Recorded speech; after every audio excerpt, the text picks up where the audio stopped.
Louisville to start training? That was August 2012. Yeah. And did you welcome that? Was that something you... Where was you living before you went out there? I was living in Florida. I mean, they're kind of night and day, the two places. I mean, Louisville, Kentucky's more like, temperament-wise, you know, like weather-wise, more like a little bit like England, whereas Florida's sun-touched, you know, it's like Spain, isn't it? Like Cyprus, probably. But personally, I don't really care where I live, as long as it's not a shithole, you know. I was just thankful that they were giving me something meaningful to do and something where I could actually earn a bit more money and feel like I was actually contributing to, and not just sitting at home, wasting away, going crazy. I kind of relished the move, and it was. I had fun when I was there in Kentucky, helping train guys, and it gave me. I mean, it gave me a whole new skill set, because when I was there, I was training guys, but I also helped write TV show, and I helped book the house shows and run them, and you know, give everybody their finishes and everything. So I was kind of involved in the whole management and promoting side of and booking side of the business, which I've never really done before, you know. We had Spud on the show last week. Okay. And he was saying his 3 months, 4 months in OVW was the best thing that could have happened to him. Mm-hmm. He said he learnt a whole new side of the wrestling game. Yeah. What would you say the biggest difference is between wrestling in Britain, as in from a psychology standpoint amongst things, and wrestling in America are? Okay, what you got to do is separate what OVW and TNA, or what OVW teaches you in TNA is it's TV wrestling, isn't it? What you're going there and learning is how to sell yourself as a wrestler on television. You know, your character, your gimmick, getting yourself over on television. And that's something that nobody here can teach you, or is nowhere you can go to practice or experience that. And that is what you learn primarily when you go to the States for OVW or TNA. It is different, you know. TV wrestling is very different to doing a normal town show or a normal wrestling show. You've got 3 or 4 minutes. You've got to get yourself over in 3 or 4 minutes. And that's all you've got, you know. I think that's, I don't know what Spud was coming from, but I think that's probably what he means. Yeah. He understands more that the character and your gimmick and getting yourself over, aside from the wrestling part of it, is what's the most important thing when it comes to TV wrestling. Absolutely, yeah. That's absolutely what he said. Right. Is that something that you are teaching while you're back over in the UK now? Something you're looking at teaching? I cover it briefly, but it's not really relevant for people that are wrestling here and trying to get onto shows and things like that. I try and teach people in my training seminars aspects of it, but what I'm more interested in is teaching people how to get over in front of a live audience, because the people training here at their level, they need to start working shows. They need to get booked by promoters over here, and the way they do that is showing that they can get over on live shows. The TV stuff comes later, you know, when they reach that level, and they'll get taught that when they move to the States and they get employed by the major companies. As it is right now in this country, I aim to get people working on getting their gimmicks over in a live event environment, you know. And they've got the time to do it, and they've got the 15 minutes, but people still lack so many skills. You know, the showing out aspect of it is so lacking, and it really hits home when you go to a lot of training schools, and they don't teach that. Everyone's so introverted and, you know, keeping themselves, and it's crazy. Absolutely. It's crazy. Do you think it's become, maybe this is just me, maybe it's passed me by, do you think that, and I watched Raw the other week, and obviously, say it's something I don't watch a lot of wrestling anymore, but I could see the guys thinking so much of what they'd planned next that they couldn't, you could see them thinking, if that makes sense, in the ring. So they throw them into the post, and you could see them literally going, what was next? Yeah. And there was just no interaction with anything else. It was just literally, we'll do this was next. Well, is that the way it is all the time now? Yeah, that's part of the fault of TV wrestling nowadays. It's so controlled and it's so managed. You know, you've got to let, you know, your producer and the cameraman and the director know every shot and everything that's going to happen, so that they can film it correctly and get the right angle. And in order to do that, you have to have it all planned out before, and you have to think, oh, what's next? You know, it's that the way it is presented and what it is now makes it that way, unfortunately. And that's what makes it so different from a normal, regular wrestling live event where you don't have to be like that. You can take your time, and you can work on the fly, and you can, just relax and play to the audience around you instead of the cameras that are everywhere. Yeah, understood. Yeah, it's me then. Yeah. It's me, obviously. I'm not saying it's right now, personally. I see it like you do. To me, it looks less real. It looks less convincing. Maybe that's why their audiences are dropped, and that's why I can't retain the older audience, because the older audience see that. What the older audience want to see is they want to suspend their disbelief and be engaged in what they're watching and think it's real for that moment. Kids are different. Kids just see the superheroes and the characters, and they're kind of taken in by that. But the older people, they want to forget that what they're watching is not real. And I think nowadays, you watch TV, it's pretty hard to forget that. As you said, absolutely. So when you was out in OVW, did you think that TNA were trying to retire you? A little bit, I thought that, yeah. A little bit. I mean, it felt that way to me. So when your contract was due, when it was ready to come up, was it a mutual parting?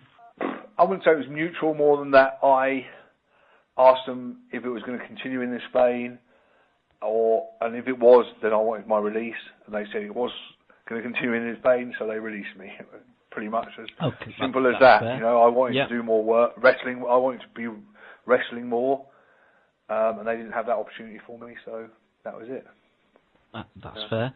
So that's obviously a big thing, to move out to somewhere, you spent 3 years there, you've obviously spent a lot of money shipping things there and everything, but then there is no guarantees, obviously. No. And then it was back to Blighty. And you've come back and you've jumped straight back into the UK scene again. How do you find it? Is there a lot of changes since you left? There is, actually, and the main change to me is that all the talent here, well, not all the talent, but majority of the talent here, take a lot more care in their gimmicks and how they look, and concentrate a lot more on all aspects of the game that I never really used to see before. And I think that's because they see there are real opportunities now to go abroad and work for the major companies. When you and I were, in our peak or whatever, wrestling. When I was at mine, then when you was... It was almost kind of pipe dream, wasn't it, to work for those... It was, WWF, absolutely. or WCW. But you look now, you've got Paige in NXT, and you've got a Pac over there. Yeah, all these places you go, they've seen the English guys, they've seen some English guys getting there, so everybody's working much harder now, and it really shows.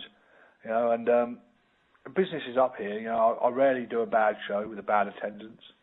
So a lot of the promoters work a lot harder as well to make sure they're successful. It's good, it's kind of healthy. But again, it's just plateaus, there's nowhere for it to go at the moment. It's just, there's live events every weekend and that's it,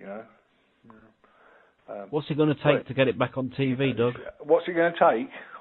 Someone with a lot of money, really. Yeah. Is it ready? I think it is ready in terms of there's talent there that if they're booked correctly and produced correctly, and the product is filmed and the shows are edited correctly, then it would be fine. The pure wrestling product is there nowadays, I'd say. Right then, Doug. This is your chance to prove your wrestling knowledge. Oh my God! Okay. Oh yes, you see. By that, is this wrestling knowledge pre-1999 or after? It's a mix. Okay. It's a mix, you see. So I'm the same as you. 1999 previous, I'd be all right. Yeah. After that, I'm totally and utterly screwed. Yeah. In the lead at the moment is Rockstar Spud. With 4 out of 5. 4 out of 5? Well, he screwed me over. He said that he didn't know much and he lied. Okay. And then in second place is, in fact, Nick Aldis with 3 out of 5. And then I didn't do it with Marty Jones because I didn't think that was the kind of thing he'd go for. How was that anyway, that interview? You had Marty Jones? About it originally, didn't you? Fantastic, mate. Absolutely fantastic. I need to listen to it, Yeah, everybody is buzzing about that. I had gigantic downloads for that. Brilliant. Okay. So you must listen to the Marty one, all about Mexico and Japan. And fascinating. Yeah, absolutely fascinating. Right, Doug, your wrestling knowledge. How many are you gonna?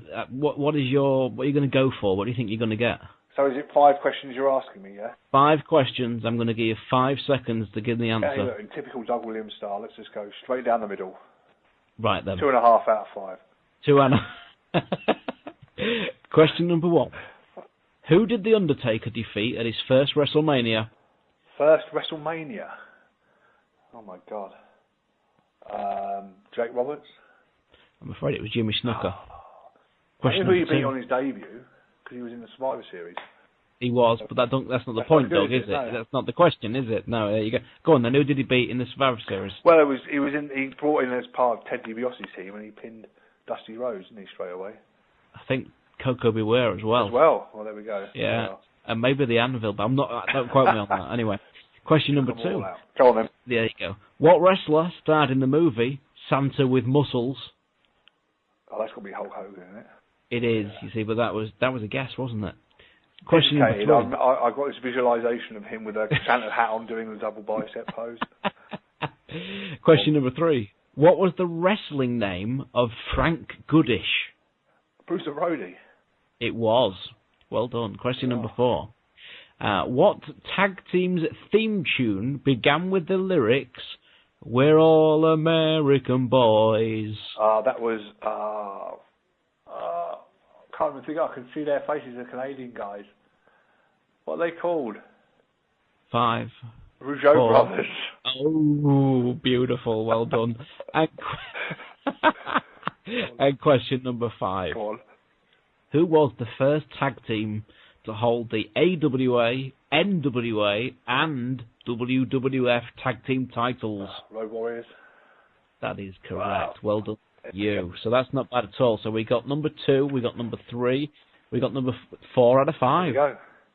That's pretty good. You are on par for first place. On par? Is that a real word? On par. On par is the word I was trying to get out there. Yeah, there we go. On par, first place. That's not bad at all. You see, you doubted yourself. I did. I doubted myself. And you're in the top 5. That's right. No, should I say you're in the top 2? I'm a wrestling geek. Look at that. A wrestling geek. So you've proven it on here now. Yeah. Doug, what does the future hold for you? Not a lot, Stevie, really. I just started doing me and Steve Linsky have opened up a wrestling school in Chichester. Hopefully that will progress. You know, we've got 8 to 10 guys that come down at the moment. We'll slowly build it up, hopefully. I'll just carry on doing... I kind of do it, trying to pick and choose a little bit, doing the jobs that pay well or places I enjoy going now. So just carry on like that, really. How can people get in contact with About the Wrestling School? Their best bet is to email me at bookdougwilliams@gmail.com. Fantastic. This is a great opportunity. So the guys around that area, Chichester, go along and train with Doug Williams. Not just around the area, nationwide, travel. Well, nationwide. When I started training, I travelled 2 hours to Folkestone every weekend. When I started training, it was a lot harder than that. But anyway, if you commitment, that's what people need. Commitment. Yeah. Listen, commitment is what everyone needs. And Steve Linsky will be there, but don't let that put you off. Pop along and see Doug Williams as well. Yeah. Doug, it's been a pleasure chatting to you. We've spoken for 1 hour and 5 minutes, and you don't even know, do you? I didn't know. It's absolutely flown by. It has. We go back a long way, Doug, and I think, and sadly, and I think it's pretty sad, that the time of us it's not coming to an end, but it's fading out, isn't it? A little bit, yeah. Yeah. It is, and I was actually saying on last week's podcast that the guys now, they don't want to go out for a drink after the show, do they? No. They don't. They want to do it. We were the first 2 out, weren't we? We were every single night. We've not mentioned that, but we've had some wacky wild nights out after some shows, haven't we? We have, yeah. We have, and the guys don't want to do it anymore. They don't seem to, no. Well, no, sometimes depends where they are. Is there a few? Yeah. Zach Sabre Jr., he enjoys a few, I know. Does he? I've never met him, so he's on my good list then. Yeah. He's one of the guys, is he? He He's is. not one of these bullshits that goes back to his hotel and watches Ring of Honor. No, definitely not.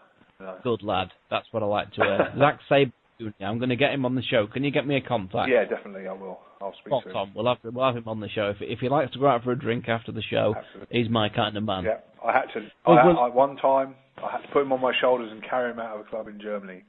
He was so wasted. Couldn't even walk. You can bring that up when you see him, and you probably don't even remember it.